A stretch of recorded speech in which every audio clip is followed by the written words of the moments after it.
Welcome to This Explainer. Today, we're unpacking the genuinely fascinating neuroscience behind why we tend to overthink literally everything, and way more importantly, how to build concrete habits that actually rewire our minds for a calmer, much happier baseline. So, if you've ever felt like your brain is just kind of working against you, you are in exactly the right place. Okay, let's kick things off with a massive sigh of relief straight from our source material. Your brain is not broken. It really just has one main priority, and that is survival. If you're someone who constantly expects the worst, or maybe you overthink tiny little problems, or you just feel off even on a totally good day, you aren't flawed. Your ancient programming is just doing its job perfectly. It's prioritizing keeping you alive over happiness, peace, or fulfillment. So here's our roadmap for today. 1. Designed for survival, not happiness. 2. The power of neuroplasticity. 3. Habit 1, break negative loops. 4. Habit 2, notice the good. 5. Habit 3, bring back play.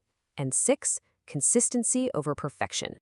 All right, jumping into section 1, designed for survival, not happiness. This completely illustrates the mismatch we're dealing with. Thousands of years ago, if your brain assumed danger, you avoided a tiger, right? You survived. But today, well, there are no tigers. Yet an ignored text message? Your brain treats it like you've just been exiled from the tribe. Make a tiny mistake at work? It feels like utter catastrophic failure.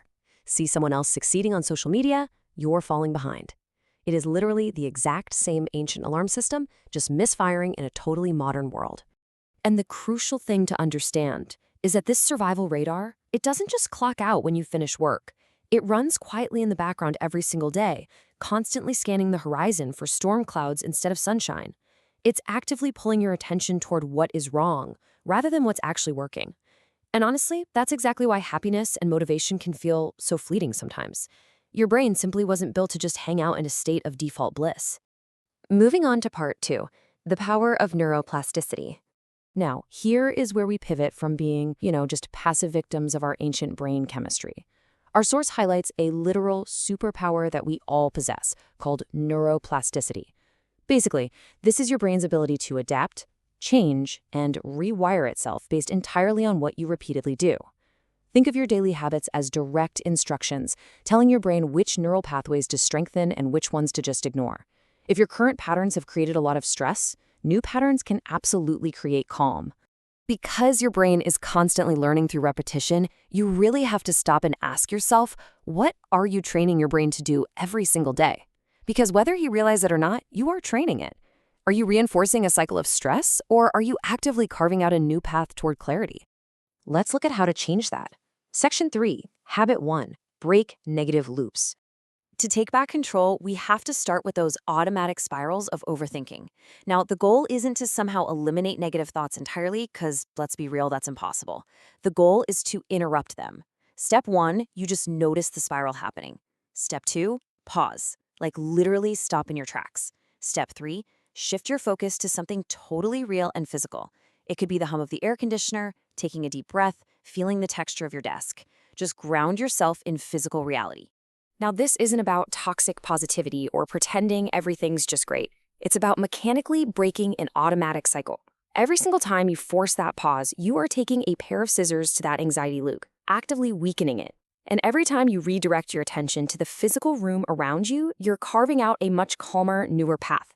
Over time, through sheer repetition, your brain actually starts choosing that new path automatically. Next up, Section 4, Habit 2, notice the good. This directly addresses a major blind spot. Your brain is naturally terrible at holding on to positive moments because it's way too busy scanning for danger. But good things happen every day, right? A really perfect morning coffee, a nice text from a friend. When they happen, you need to notice them and then hit pause. Don't just rush past it to check your email. Stay with it for just a few extra seconds.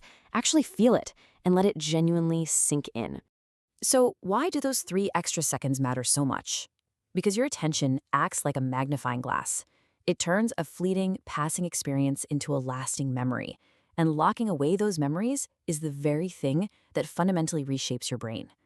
By giving positive moments your full attention, you're literally teaching your brain to expect them. Over time, your whole baseline state begins to shift because you're actively looking for the good.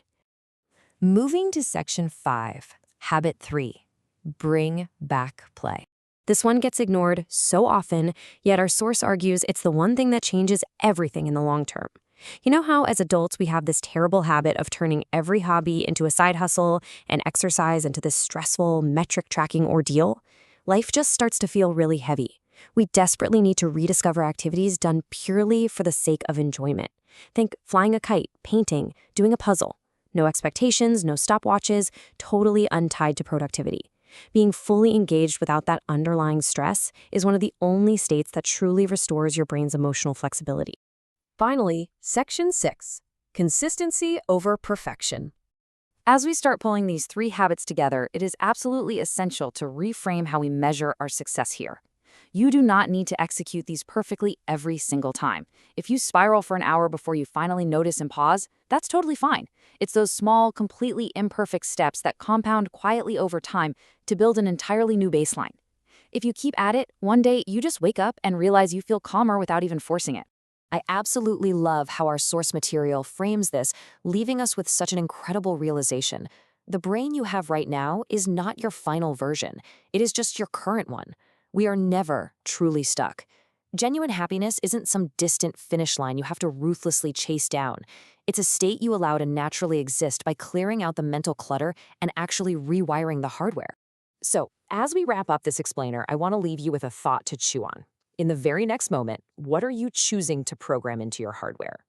Will you let that ancient survival alarm dictate your mood, or will you pause, take a breath, and actively wire your brain for peace? The choice is entirely yours.